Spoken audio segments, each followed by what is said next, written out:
What's up, convoy? Welcome back to another video with the most handsome and knowledgeable trucker on all of YouTube. I still know plenty of y'all get pissed off when I say that. Today's video, I'm just gonna talk about it.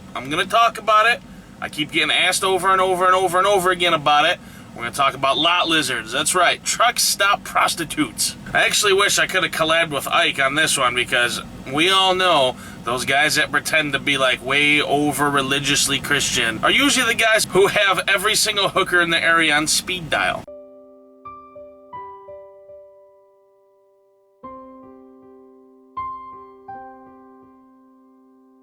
But anyways, it's not as common as everybody thinks it is. In 7 years of driving now, I've only run into the actual truck stop hookers about somewhere between 5 to 10 times where they approached me and asked for a service. And most of those times, I didn't even realize what it was until almost after the fact. Like, I remember my very first run-in with a lot lizard was in Virginia Beach. I was at some truck stop down there, and it was about 2 or 3 in the morning. I had stopped, I was sleeping, I had woken up, because I was driving for Warner at the time, and I didn't have an APU, and I couldn't idle the truck, and it was hot, so I was hot, so I woke up, idled the truck a little bit, I was getting some AC on me, I was smoking a cigarette, when I see this minivan. It's a new minivan, pull around, right up to my truck, a lady gets out, and it looked like a decent older lady. Had on like a newer pair of capri pants. It appeared to be newer capri pants, a decent button-up shirt, and her hair was just, I don't know, I don't really remember what her hair looked like, but she didn't look dirty, or she didn't look like the stereotypical lot lizard or prostitute. So she got out and walked up to my step. I was like, oh, this must be a tourist asking for directions. So she walks up and she says, can I get a cigarette from you? And I says, yeah, no problem. I'm still thinking she's a tourist, she's lost, she's probably nervous, she needs a cigarette. So I hand her a cigarette. And she's like, you want some company tonight? And I'm like, whoa, what? Oh, whoa, I'm still like all groggy-eyed and shit because I just woke up from bad sleep. I'm like, what'd you say? She goes, you looking for a little action tonight? I'm like, whoa, no. Oh, no. So she gets in her car and she actually left the truck stop. She didn't even go to other trucks. So, I mean, I guess I never know what kind of situation she was in. I don't know, I would have still, even though she walked up to me and asked, I still don't think she was a full-time prostitute. She might have been going through some bad financial troubles in her life or something. Like I said, she had like a brand new minivan and decent clothing on. She could have passed for like one of my friend's mothers. But that was one of the few times I've ever encountered an actual lot lizard.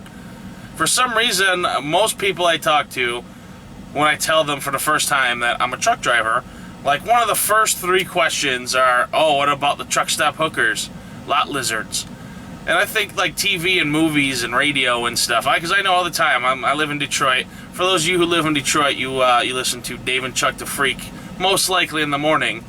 And a ton of truckers call in, and they always talk about lot lizards. Just like TV and movies and stuff that are still stoking the fire of this stereotype about there's lot lizard hookers all over the place. Now, I'm pretty sure there might have been back in the day, these like smaller truck stops and stuff, before I got into it, because it was never like a huge problem. Well, I can't say that. I mean, it's not overall a huge problem. There's like certain areas where I've heard it's a big problem. You know, places like Gary, Indiana, around St. Louis, Laredo, Texas, West Memphis, Southern California. I keep hearing about it, but every time I went there, I never saw it either. I mean, I wasn't looking for it, but I never saw it. You know, so a lot of these truck stops I've always stopped at are the big chain restaurants. You know, the TA, Petro, Pilot, Flying J, Loves. Big areas, usually really lit up, and a lot of places now are actually having security guards and stuff drive around, and a lot of them are gated in even. So maybe some of these smaller truck stops, which I'm not a big fan of the smaller truck stops. I keep hearing a lot of drivers out here say that they love these smaller truck stops, but they're really nothing but garbage for the most part. Now, there's a few gems out there, but for the most part, the small mom-and-pop truck stop has been probably crushed by the big guys at this point, and lot of those places are dirty and way overpriced and have tiny parking lots and whatnot, unlit. And a lot of those small truck stops are parking lots. They're not that big, and they're not paved real great. So it feels like you're driving across the surface of the moon. In fact, one time, a lot of these security guards at these truck stops, they're a little bit enthusiastic about trying to keep prostitution out of their establishment. Because I had a female student one time, and she went in to take a shower, and I'm in the truck, I'm waiting, and it's taking a really long time for her to come back. And she comes back, and she's kind of mad, really upset. She goes, the security guard hassled me, said that I had to leave because he essentially thought she was a lot lizard trying to work the parking lot. He wouldn't believe her that she was a truck driver. But I mean, it was kind of funny because she was an older woman, kind of beat up looking, and she had just got out the shower, so her hair was like kind of still like moist and stuck together and kind of stringy looking. And so like I could kind of see the point. Now, you shouldn't judge a book by cover. It was funny. Doesn't mean the security guard was right or anything. But it was, after all, she didn't get kicked out, and she pulled out her license, and the security guard saw the CDL, so he let her go after harassing her for a little while. Plus, it's just a bad idea. I mean, I'll see on the internet every now and again somebody will post an article like CDL Life or Live Trucking or something, where I seen it just, I guess it was a while ago, I don't remember when, but down in Indianapolis. That was another, yeah, that's right. Indianapolis, the pilot down there, I guess, is rampant for prostitution. I've only stayed there a couple times, and like I said, I'm going on 7 years of trucking. Every company I've worked for has always had terminals in Indy, so you just go to the terminal. And yeah, I know the police did a sting down there where they had, but I guess that was like real bad. Yeah, the article was like there was a problem with underage girls being prostitutes down there or something. And yeah, whatever the scenario was, I mean, any prostitution's bad, but especially like underage girls prostitution, that's just a whole world of fucked up. But yeah, it's not as bad as everybody thinks. Like I said, normally it's like when I first tell people that I'm a truck driver, they always ask, how much money do you make? Which is kind of rude, but I'm kind of open about that, so I really don't care. And then they always ask, have you ever been to a certain particular state? I'm from Michigan, so a lot of people are like, oh, have you been to Florida or California or Texas or whatever? And then it's like, yeah, there it is. There's the big hooker question. Have you ever seen hookers? How much are hookers? I'm like, whoa, calm down there, Ranger. I'm out here to make money, not spend it and catch disease. There was one other time, there was one really aggressive lot lizard. I was in, I forget the name of the city. It was on I-40 in Arkansas, a little west of West Memphis. It was a Petro there. And I'm sure one of you guys know what I'm talking about. There's a Petro just west of West Memphis on I-40 in Arkansas. Can't remember the name of the city. But I was there, I was parked, and I remember I had a reefer, and it was a loud old Warner piece of junk reefer, and I had nosed into a spot so the people on the side of me wouldn't get woken up by this piece of junk reefer that I had. And I was sleeping. The curtain was shut, I was asleep. I heard knocking at my door, and there's this woman standing there, and she's got this big black garbage bag. So I rolled down the window, I lit up a cigarette, I'm like, can I help you? She goes, oh, you want to buy some DVDs? I'm like, no, I got Netflix, I'm good, thanks. And she like pulls out a couple movies, and I'm like, no, I don't want DVDs. Some bootleg, rip-off DVDs. The only place I bought those from were down in Laredo from the Movie Man. I know some of you drivers know the Movie Man down there. Shout out to the Movie Man down in Laredo. He always had some pretty high-quality stuff.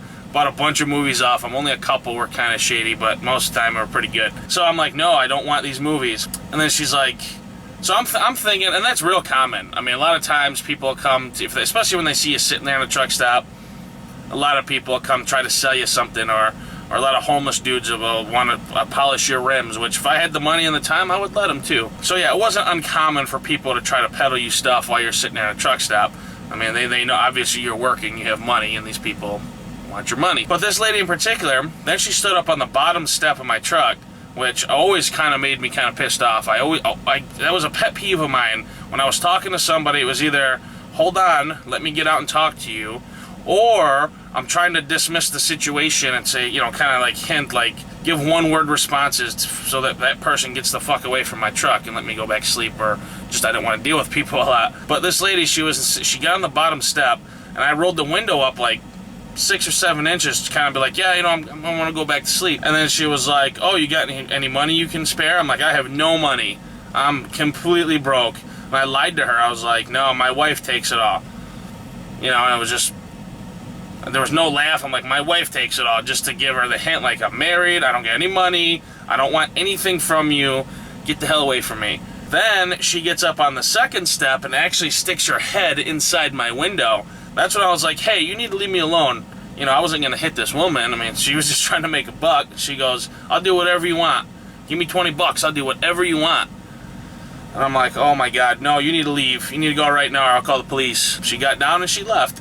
That was like the most up close, I mean, that was up close and personal experience I ever had with a lot lizard. So, I mean, between the risk of catching disease, just wasting your money, or getting cracked by the police, just go to a bar and meet a young, nice lady, and then hit it off that way. Don't pick up women off the street. That's just a bad idea. But I don't know, if any of you guys drove in the good old days of trucking, as the old timers like to call it, that's when I would assume truck stop prostitution was rampant. When the old timers call the back row of the truck stop, they used to call that party row, because apparently from the tales that I've heard in truck stops and from these older drivers, is that party row, you can get whatever you wanted. There was gambling going on, there was drugs getting passed around, there was women for sale. It was just a bad part of the truck stop. But it's not like that no more, or at least not that I've experienced. Doesn't mean it doesn't happen, but if it does happen, it's not a whole lot. And to be honest with you out here, I mean, there's another myth out there where women seem to think that truck drivers have a different girlfriend in every state. I mean, there might be some truckers like that, but when you're out here, you're running hard and getting paid, you don't got a whole lot of extra time to be screwing around with multiple women and going out and partying all the time. You know, you want to get your break in, get your rest, you want to run, work a full day and do it all over again. But so, you know, whenever you got some downtime on the road, I mean, occasionally when I did like a reset or something, I might go out to a bar, experience the local life wherever I was at. But when I had downtime, just normal downtime, 10-hour break, I was eating, taking a shower, doing laundry, kind of like daily activity stuff that needed to get and take care of. I didn't have time to be messing around all the time with lot lizards. And like I said, besides that, I'm not out here to spend money. I'm out here to make it. I think most drivers are like that. So, I mean, you know, that question I keep getting asked from people who aren't truck drivers about truck stop hookers, I think that was just like a seed planted in people's brains from media, from movies and shows and radio and stuff. So there's the answer to that question. Truck stop prostitution is not as rampant and as big of a problem as a lot of people seem to think it is. Sorry to disappoint. I know you guys out there watching wanted to hear like, oh, it's everywhere. There's this fucking incredible model-looking ass just walking around offering whatever kind of service for cheap. No, it's not like that. It's like, I know some of you weirdos now don't want to be truck drivers no more, right? But anyways, guys, I already done work today. I'm done. It's the end of my day. I'm parked in a weird spot in this truck stop because there's no parking spots. Stupid Monday. And this truck stop's not full of drivers. For some reason, there's at least 30 spots with just empty trailers. Not empty trailers, just dropped trailers, I should say, with no truck hooked up to them. So there's some company, well, there's a few. The biggest one is a company called Hunter. Apparently they're having their drivers come to this truck stop and dropping in parking spots, using this place as basically a drop yard. So that's kind of annoying, but whatever, I did find a place to park. But now I'm gonna go home, so I hope you guys enjoyed this video. If you did, please hit the like button. And if you're not subscribed to this channel, please hit that subscribe button. Also, you're gonna wanna hit the little bell next to that subscribe button. It would help me out tremendously if you subscribed and hit the bell, and it would let you know every time I make a new video. So I appreciate you guys watching. Be safe out there. Wash your ass for God's sake. And as always, run hard and get paid.